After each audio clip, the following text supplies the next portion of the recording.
Pak Kapolri, saya menyampaikan terima kasih kepada Pak Kapolri karena Kapoldasu, ya Bapak Irjen Panca Putra telah memproses secara hukum apa yang terjadi di pos polisi Kecamatan Gebang, Sumatera Utara.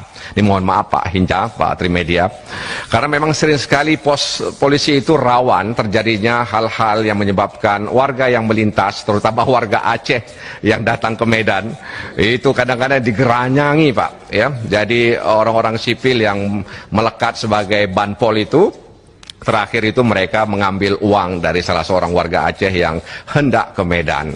Jadi saran masyarakat di sana Pak, sebaiknya dirobohkan saja pospol itu Pak, ya, ditiadakan saja pospol itu Pak, ya, karena memang itu sangat mengganggu. Berkali-kali waktu Pak Agus jadi Kapoldasu, Pak Wahyu juga, itu sudah berkali-kali, tapi tetap saja kemudian ada yang nakal dan sekarang sedang diproses oleh Kapoldasu. Sekali lagi kami warga masyarakat Aceh menyampaikan terima kasih kepada Pak Kapolri. Mudah-mudahan sekali lagi pospol itu dirobohkan saja Pak, ditiadakan saja Pak, karena lebih banyak mudaratnya daripada manfaatnya. Sehingga kadang-kadang orang Medan bilang rencong kiri kanan dompet bisa hilang.